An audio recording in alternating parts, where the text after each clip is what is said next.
चला मित्रांनो, पुढची पंचवार्षिक योजना आपण बघू आता. 7वी पंचवार्षिक योजना आहे. अगोदरच 7व्या पंचवार्षिक योजनेचा जो ढाचा आहे तो ढाचा समजून घेऊ. पहिला मुद्दा या ठिकाणी लक्षात घेतला पाहिजे की याचा कार्यकाल 1985 ते 90. दुसरा मुद्दा कशावर भर दिला? उत्पादक रोजगार निर्मितीवर. उत्पादक रोजगार निर्मिती म्हणजे काय?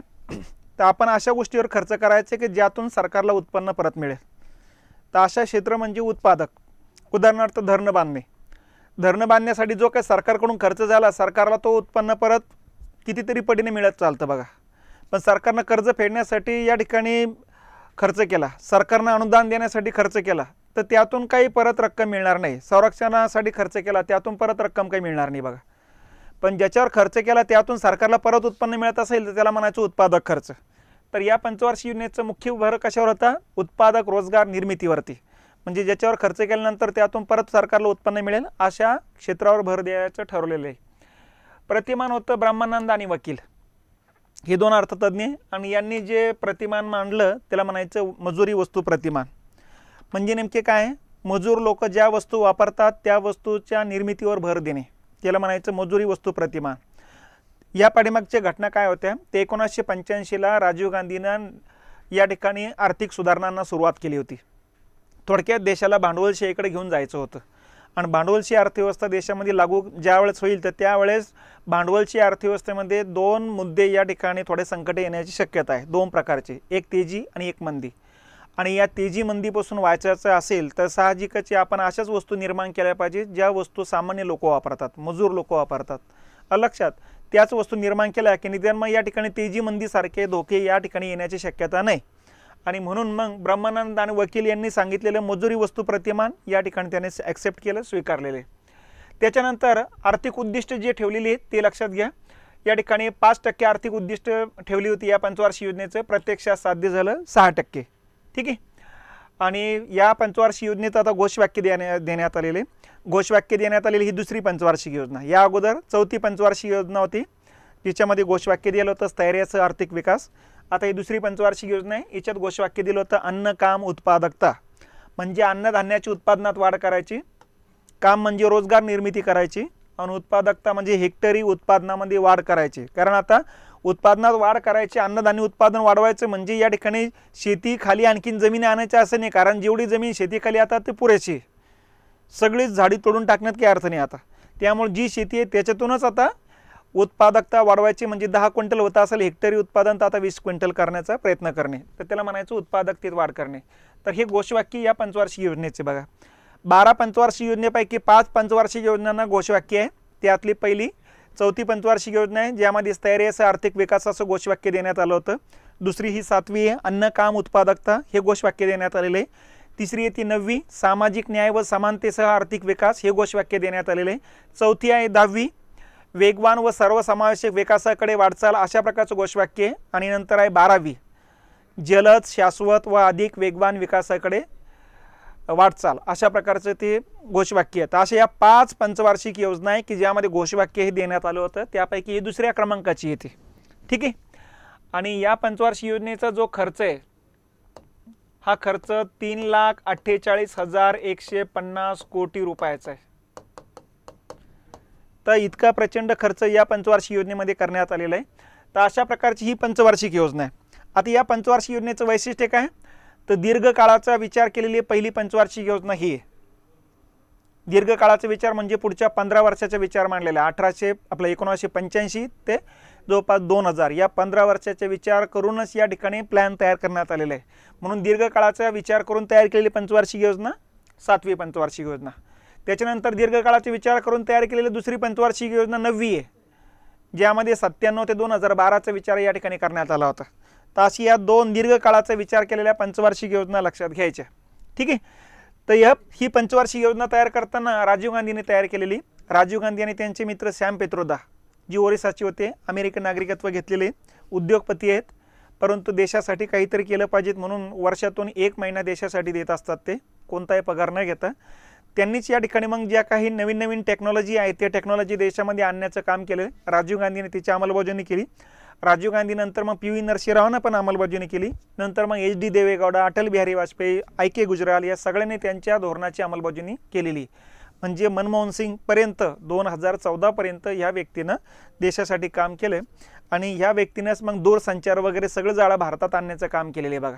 तर दूरसंचार प्रणालीचे जे जनक आहेत ते सॅम पित्रोदांना मानलं जात असतं बघा.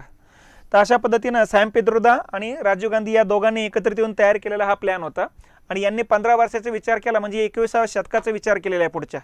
म्हणून राजीव गांधींना 21व्या शतकाकडे देशाला घेऊन जाणारे पंतप्रधान असं म्हटलं जातं असतं. तर हे त्या पाठीमागचं कारण होतं. मग आता या ठिकाणी 3,48,000 कोटी खर्च करण्याची तरतूद आहे. त्यामध्ये सरकार आणि खाजगी दोन्हींचं कॉम्बिनेशन केलेलं आहे आपण.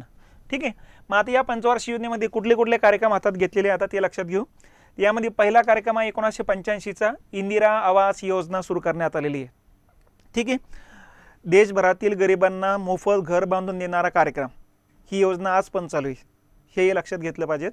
कारण अन्न, वस्त्र, निवारा या मानवाच्या 3 मूलभूत गरजा आहेत आणि यापैकी अन्न वस्त्रासाठी मोठी रक्कम लागत नाही, पण निवारासाठी खूप मोठी रक्कम लागते, भांडवली रक्कम लागते आणि एवढी रक्कम सामान्य व्यक्तीकडे नसते.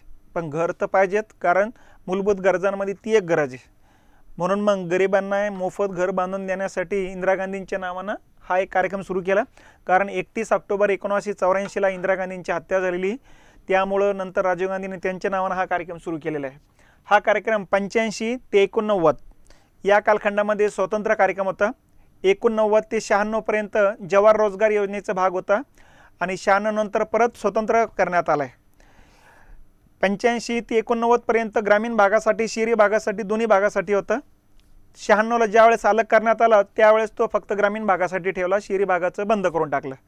सध्या ग्रामीण भागासाठीची, त्यामुळे जेवढी घरं आहेत त्यातली जवळपास 60% घरे अनुसूचित जाती जमातीतल्या दारिद्र्याच्या खालील कुटुंबियांना घर बांधून दिलं जात असतं आणि 40% नॉन SC ST कुटुंबियातली गरिबी रेषेच्या खालील कुटुंबियांना घर बांधून देण्यासाठी त्याचा वापर केला जात असतो. म्हणजे ही योजना लागू असते. तर अशा प्रकारची ही पहिली योजना येते. दुसरी योजना येते 1986ची CDACची स्थापना करण्यात आलेली. कम्प्युटर संशोधन करणारी ही संस्था आहे. भारतातली पहिली संस्था कुठली असेल? कारण भारतामध्ये कम्प्युटर आणण्याचं कामच राजीव गांधी आणि सॅम पित्रोदांना आणलेलं आहे आणि कम्प्युटरवर संशोधन करून सॉफ्टवेअर निर्माण करण्यासाठी पुण्यामध्ये CDAC नावाची संस्था या ठिकाणी ओपन करण्यात आलेली, जिचे पहिले अध्यक्ष विजय भटकर होते. ठीक आहे. आणि यांनीच मग परम 2000 20,000 नावाचे जे काही कम्प्युटर आहे हे जगाला या ठिकाणी भेट दिलेली, जी जास्तीत जास्त मेमरीची होते बघा. आणि अशा पद्धतीने भारतामध्ये मग सॉफ्टवेअर निर्माण करायला सुरुवात झालेली. आज भारत जगात सर्वाधिक सॉफ्टवेअर निर्माण करणारा देश आहे, 1 नंबरचा देश आहे. चेन्नई बघा, बँगलोर बघा, पुणे बघा, ह्या 3 या ठिकाणी सॉफ्टवेअर तयार करणाऱ्या कंपन्या आणि एक हैदराबाद, अशी या 4. तर ह्या मोठमोठ्या शहरं जी आहेत जे उदयास आले त्याचं प्रमुख कारणच हे सॉफ्टवेअर आहेत बघा. तर जगातला सर्वाधिक सॉफ्टवेअर निर्माण करणारा देश भारत आहे आणि याच्या पाठीमागची जी काही मुहूर्तमेढ रोवली गेली होती ते CDACची रूपाने 1986ला रोवली गेली होती. त्याच्यानंतर 1986ला नवं शैक्षणिक धोरण जाहीर करण्यात आलं होतं. शिक्षणामध्ये सुद्धा बदल करून या ठिकाणी 21व्या शतकाकडे देशाला घेऊन जाण्यासाठीचं धोरण होते. आता 86 नंतर कधीही सरकारनं धोरण मधल्या कालखंडात बदलले, डायरेक्ट 2020ला नरेंद्र मोदी सरकारनं हे धोरण बदललेले बघा.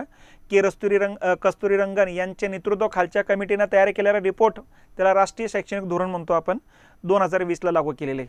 म्हणजे 2020च्या अगोदर शिक्षणाबाबतचं धोरण कधी असेल ते 1986, म्हणजे जवळपास 36 वर्षानंतर नवीन धोरण आलं. 8 ते 10 वर्षानंतर नवीन धोरण यायला पाहिजे 36 वर्षे लागले.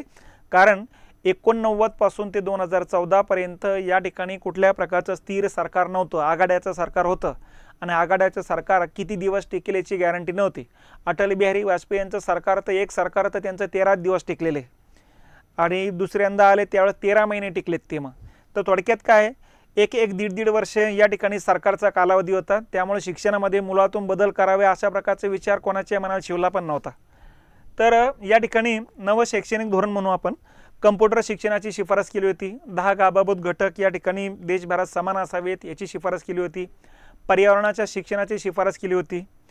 तंत्रज्ञानाच्या वापरावरती भर देणारी शिफारस केली होती.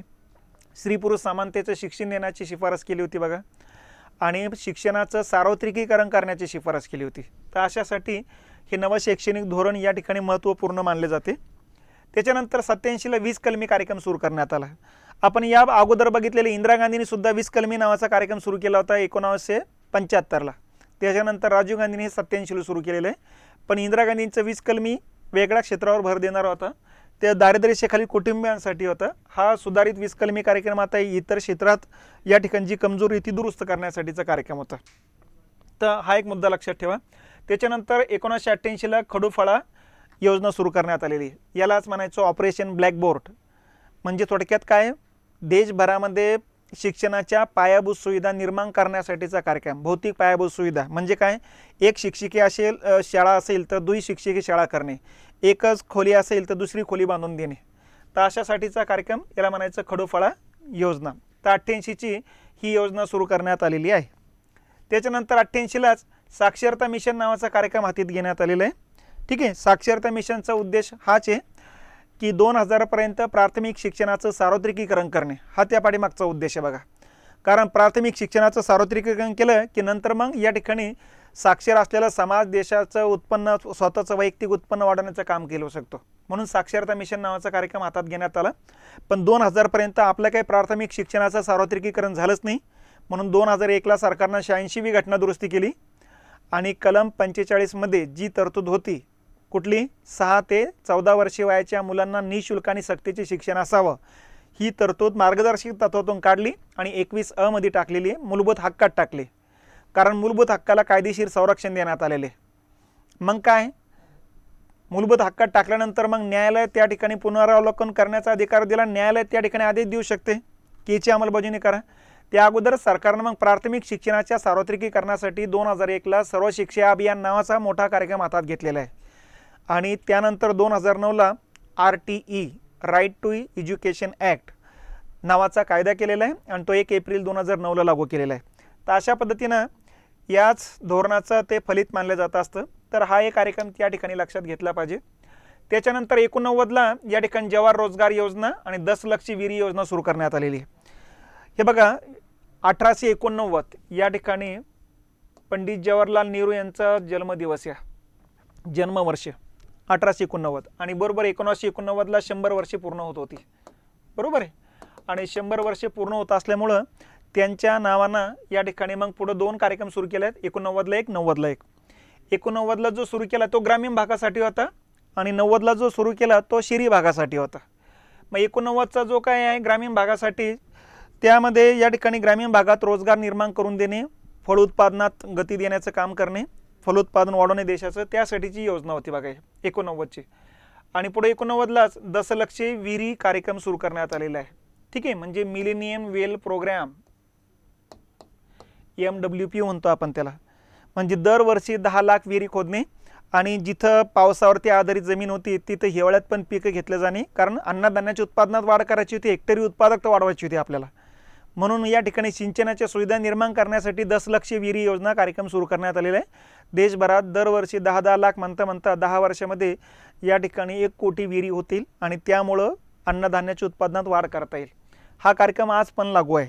आलं लक्षात. हा कार्यक्रम सध्या सुवर्ण जयंती ग्राम स्वरोजगार योजनेत सहभागी झाला, नंतर राष्ट्रीय आजीविका मिशनमध्ये सहभागी झाला आणि नंतर या ठिकाणी पंडित दीनदयाल उपाध्याय नावाच्या योजनेमध्ये इन्क्लूड करण्यात आलेलं आहे. तर 10 लक्ष विहिरी योजना म्हणतो आपण त्याला. ठीक आहे. आणि शेवटची योजना आहे नेहरू शहरी रोजगार योजना. शहरी भागातल्या साक्षर जे काही बेकार आहेत, सुशिक्षित बेकारांना या ठिकाणी स्वतःचा एखादा व्यवसाय सुरू करण्याकरता अनुदान देण्याचा कार्यक्रम म्हणू आपण. तर अशा प्रकारची शहरी रोजगार योजना या ठिकाणची ती आहे. तर अशा पद्धतीनं राजीव गांधी आणि सॅम पित्रोदा एकत्रित येऊन तयार केलेला कार्यक्रम, यालाच म्हणायची 7वी पंचवार्षिक योजना. या योजनेचं टार्गेट 5.2% टाकलं होतं, आपलं 5% टाकलं होतं, प्रत्यक्षात 6.6% झालेली आहे. तर यशस्वी झालेली पंचवार्षिक योजना होती आणि यशाच्या पाठीमागची 2 कारणं. एक म्हणजे स्थिर सरकार होते. स्थिर सरकार असलेली ही शेवटची योजना होती. डायरेक्ट मग पुढं मोदी सरकार येईपर्यंत मधल्या ज्या पंचवार्षिक योजना आहेत तिथं कुठंही स्थिर सरकार नव्हतं. तर स्थिर सरकार होतं नंबर 1ला. आणि नंबर 2चा मुद्दा म्हणजे दरवर्षी परीक्षण करायला सुरुवात केली होती. आणि नंबर 3चा मुद्दा म्हणजे उत्पादक क्षेत्रावर भर दिला होता, अनुत्पादक क्षेत्रावरती भर कमी केला होता. आणि म्हणून यामध्ये अपेक्षित लक्ष्य जे आहेत ते साध्य होताना दिसतात. तर अशा पद्धतीनं ही 7वी पंचवार्षिक योजना लक्षात ठेवा.